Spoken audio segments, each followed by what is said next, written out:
ายดีเนาะมือนี้ ไปดี ซอยน้องเข้าพอดีเพื่อนเข้าออกมาเพราะว่ามือนี้เป็นมือวันเด็กเนาะแล้วอ้าย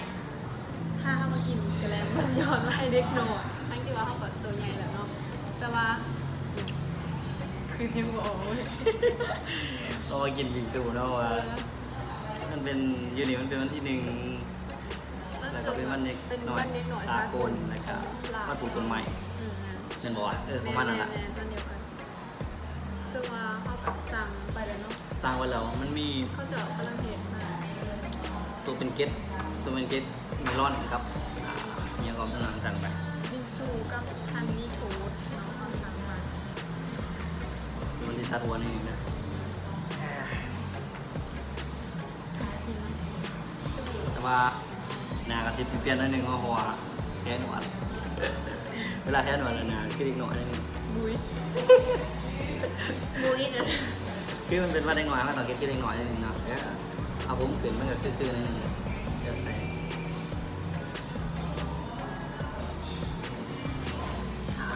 ตัวนี้กระทานั่งกินน้ำทาเนาะ ซัมดีเขากำลังเหลือเฮียนเนาะพวก ประมาณ4 โมงเนาะก็เต่าเที่ยงแต่นั่งหน่อยยังไม่ทันเขาเนาะว่าวันที่16ของเดือนนี้เลยเนาะจังแมนนั่งหน่อยเขาเยี่ยนเขาหน่อยเยี่ยนปีหนึ่งเขาหายแต่บอกปี2กับยังไป ก็หายแต่ปีซีนะคะแบบ6 ปีสุดท้ายเขาจะหายไปเฮียนเอาแบบปีปกติเขาก็หายไป แล้วก็พวกมัธยมกับเป็นม .4 ป .5 ม .4 แล้วก็ม .7 ไปเยี่ยนเนาะเจอที่หาจะสิเขาปกติเนาะนั่งหน่อยก็เรียกว่าท่านนี้ มือที่เขาเฮียนเขาจะไปถ่ายเบิกว่ามัน เดี๋ยวจะเอากล่องไอ้น้องไปถ่ายสปอร์ตตัวเลยนะเสี่ยวกูเบาแล้วเยี่ยนเขาจะว่านำไปถ่ายเนาะเพราะว่าเขาเจ้าจะมาให้เขาเยี่ย เข้าน ไปเขาไป ตอนนี้เขากระถาทางขาก่อนเนาะ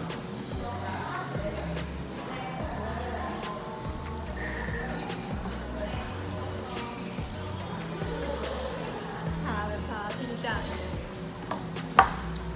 กินน้ำเบิ้ลเป็นจอกเลยตาอากาศก็คึมคือคนอยู่ตรงนี้ห่างอยู่ในเมืองเราต่างอยู่ในเมืองห่างเป็นคนอยู่ได้แบบเซลล์ที่รู้จักกว่าอาหารนี่ก็ แองเจอรี่ แองเจลี่โอเคแองเจลี่เดอะแองเจลี่ประมาณนั้น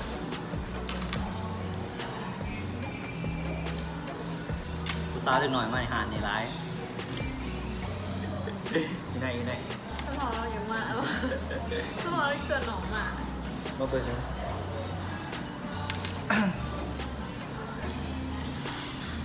เนาะเดี๋ยวมายังถ่ายใหม่ก็ได้เพราะว่าตอนนี้ก็มาแล้วนึงเนาะยังว่า เป็นสูตร ยังว่าบิงซูนี่เพลงมิกแง่กับไทยอยู่นะบิงซูเดี๋ยวถ้าหนูซอยมาในนึงเดี๋ยวเกาะมันมุกอีกเดี๋ยวจะดัง เรียนอยู่อ่ะ เห็นเนี่ยขอจานมา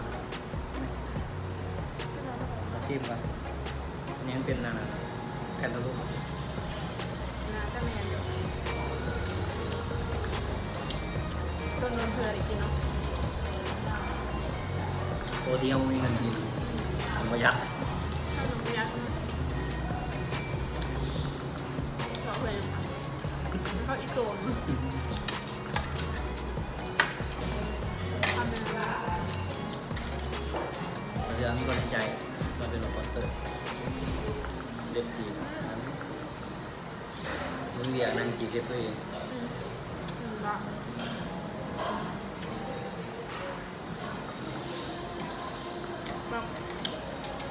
เก็บนมเขาเอาเข้ากวดเอาแคนตาลูปกับมาใส่กับเก็บนมบิงซูเปิดมาบิง เขา ซู เสียบเนาะ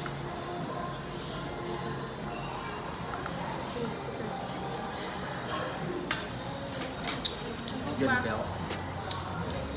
จักเป็นเล็กหน่อยโอ้มันเล็กหน่อยโมเมนต์ตอนนี้หน่อยให้มันกินแบบนี้เลยมันได้ไฮโซแบบนี้เลย แม่ในสมัยตอนนี้หน่อยครับผมมีบิงสองบิงซูเนาะมีได้แบบว่าจะได้ไปแข่งตามทางนะ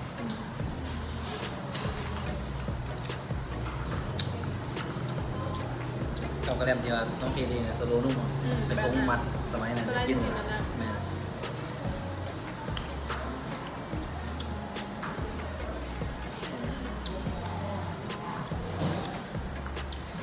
หน้าทางมา2 อย่างเนาะจนได้มาอีกกินเลยก่อน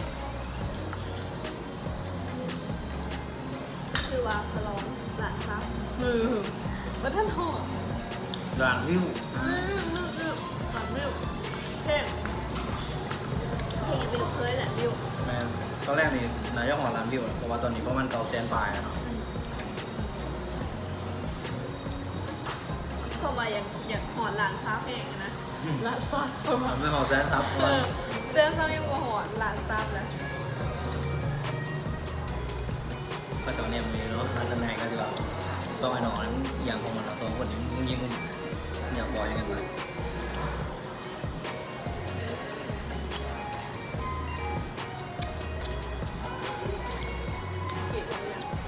ใกล้ๆแล้วนะสายแล้วกว่า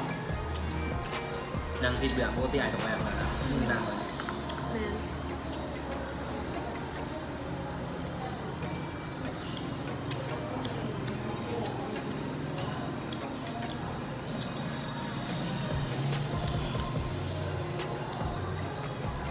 เย็นแก้ว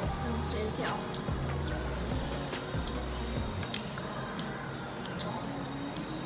วันเด็กคุณยายจะกินได้ แต่ว่านางเมือง บอ ส่วนมากหานางเมือง คือว่ามาเรียนนางเอกเอ็มบีเลยเนาะแต่ก็เป็นน้องสาวต้องเป็นนางเอกเอ็มบีเนาะ หลานวิวก็เลี้ยงอีกนะ นานวิวก็เรียนเอกเนาะเบิดแรงเงินไม่ยังละ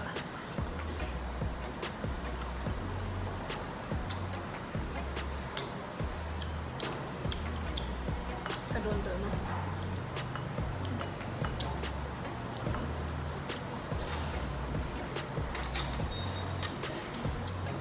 บางคนก็สิว่าเมนมา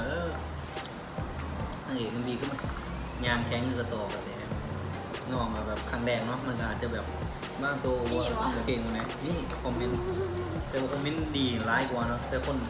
บางคนก็แบบอาจจะอิจฉาอาจจะเห็นผู้ใดคือพวก เขา เขา เขา ก็มี บ่เห็นเลยค่ะเขาบ่ได้เบิ่ง เห็น อย่าบอก แต่จริงแล้วน้องมันก็แบบ เทื่อเละครั้งเละ ครั้งแรกมันอาจจะแบบบริเวณ acting ก็เลยใช้คำว่าอาจจะเป็นเพราะว่านั่นแหละ วิวว่าลดค่าเรือเขาเลย แบบรับดูด้วย แบบโซนๆเลยนะ มาอีกแล้วตอนนี้ฮันนี่โค้ดเดี๋ยวมันไหลยังไงครับพี่ยังอีก ตลกดีนะเนาะ โอเค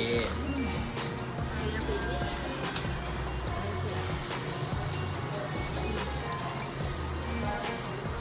เป็นมากเป็นที่ตรงนี้ มองนี่เกินมอง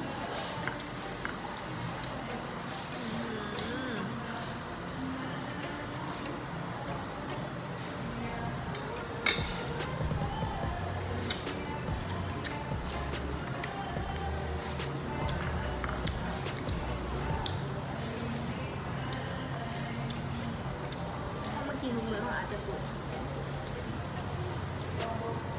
ห้องบริษัทใจดีมันตามใจน้องทุกมือนะครับเนาะโดนๆครับ คือเอาหมูมาแหว มันบอกพอเดี๋ยวน้องก็มีดนะ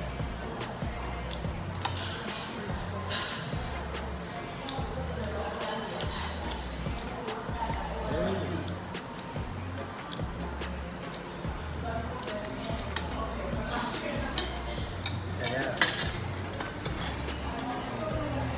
หมีก็คือหมีเท่านั้น ก็ต้องมีกัน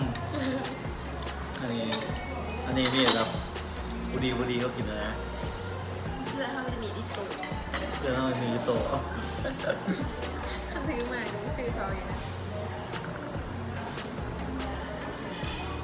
ไม่ใช่อะไรหรอกนะไม่ใช่นะ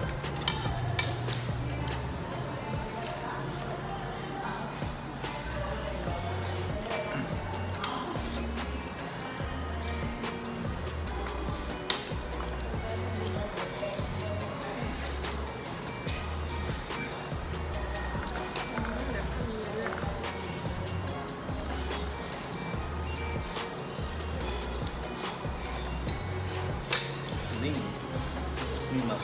เบอร์รี่นะฟิวอ่ะ คือ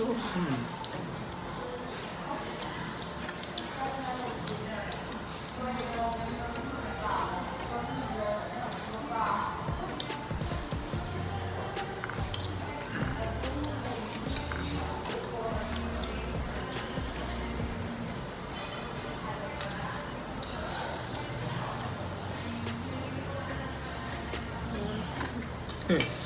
มู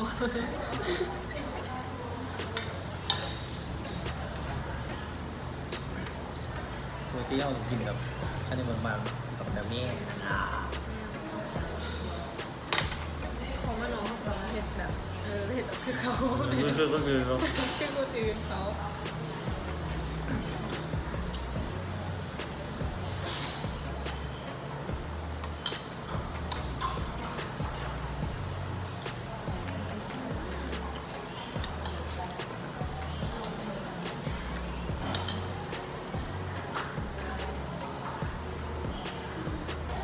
กินเกลือน้ำเล็กน้อยไป ไ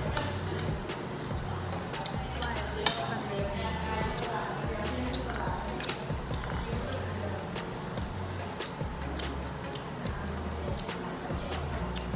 ปลูกตัวน้อยๆฮะบุเห็นป่ะเห็นส่วนหน่อยว่าสมัยนั้น สมัยนั้นโมมีแบบว่าพวกสมาร์ทโฟนหรือว่ากล่องดิจิตอลที่ไทยออกมาดีๆเนาะมีเป็นกล่องฟิล์มเนาะสมัยของเขากล่องฟิล์มกับแบบ ไม่จับออกฟิบ แมนกล่องฟิล์มกับแบบปลูกกันนะยังมีอยู่เนาะแต่แบบมีเรียกว่าตัวเองไปเบอร์นี้ บนตรงข้างก็ได้หน่อยถ้าเป็นหอมต้องไป